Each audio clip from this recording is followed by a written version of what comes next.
Sabe, no século XIX, o mapa do mundo, ele mudou. E mudou de um jeito drástico, super rápido. Uma nova onda de imperialismo simplesmente varreu o planeta. E em nenhum lugar isso foi tão forte, tão impactante quanto na África. Então, vamos entender essa história. Dá uma olhada nessa imagem aqui. É uma charge lá de 1911, chamada A Doença do Sono. Ela é genial porque resume perfeitamente o espírito daquela época. Um continente inteiro, esse gigante aí, sendo fatiado, dividido por potências de fora, enquanto ele parece impotente, sem conseguir reagir. E aí é que fica a grande pergunta, né?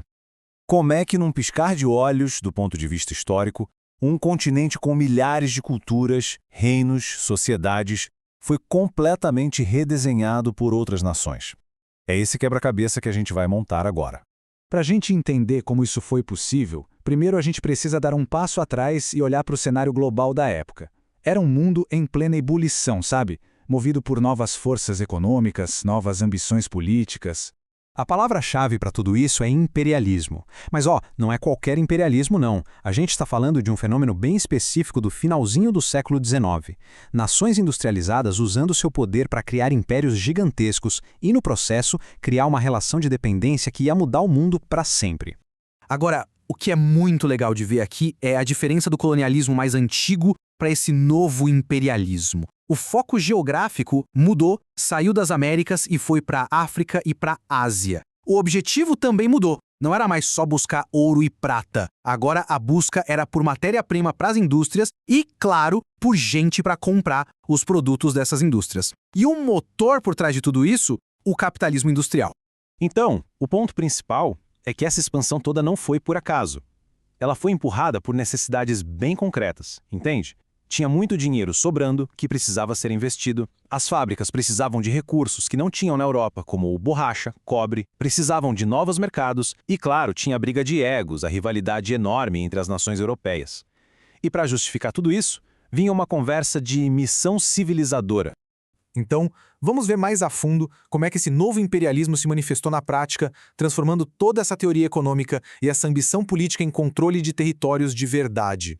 Essa citação aqui, ela é ótima para a gente ter uma ideia da velocidade e da escala da coisa. Não estamos falando de um processo lento, de séculos. Foi uma explosão de conquistas, tudo concentrado em pouquíssimas décadas. Um período que na prática colocou quase o mundo todo sob o controle da Europa. E o resultado para a África foi o que uma fonte descreve como uma colcha de retalhos. Pensa só nisso.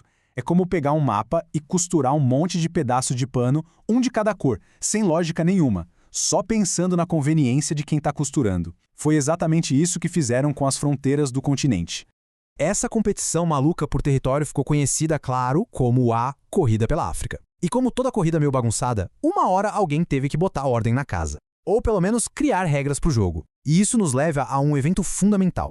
A Conferência de Berlim, lá em 1884, não foi o começo da partilha da África, mas foi o momento em que a coisa foi oficializada. Foi quando as potências europeias sentaram na mesa, não para discutir se iam colonizar, mas como fariam isso sem sair na porrada umas com as outras.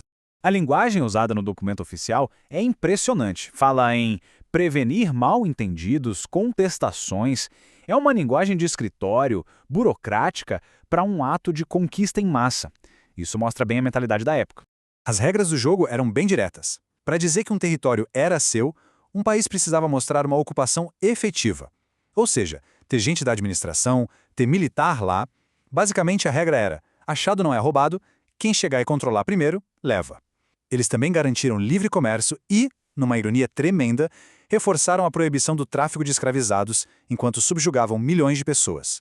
E aqui vem o fato que é talvez o mais chocante e revoltante disso tudo. Nessa reunião, que decidiu o destino de um continente inteiro, não tinha um único representante africano. Zero. Vamos só parar para pensar nisso. O futuro da África foi decidido numa sala em Berlim por europeus para benefício de europeus.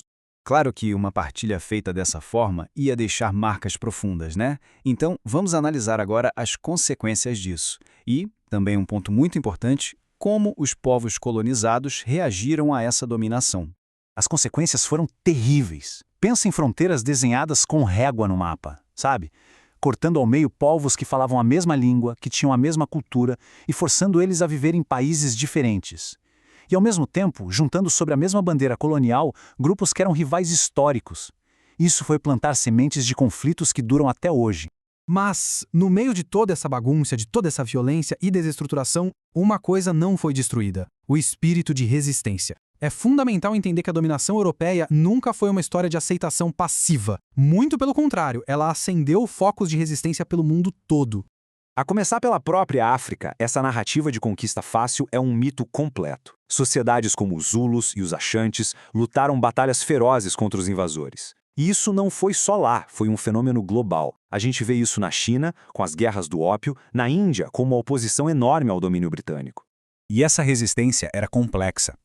Como essa citação sobre a Ásia mostra bem, lutar contra a dominação não era um simples nós contra eles. Tinha política interna no meio, rivalidades locais e, muitas vezes, uma aceitação de certas ideias ou tecnologias do Ocidente justamente para fortalecer a própria resistência. E tudo isso nos traz para o legado. As decisões tomadas numa sala em Berlim há mais de um século não ficaram presas no passado. Elas continuam ecoando e muito no presente. As fronteiras coloniais, no papel, foram apagadas com as independências. Mas as estruturas econômicas, as tensões políticas, as desigualdades globais que foram criadas naquela época, tudo isso ainda é uma realidade muito forte. A questão que não quer calar é: como é que aquele passado continua a desenhar não só a África, mas as relações de poder no mundo inteiro até hoje?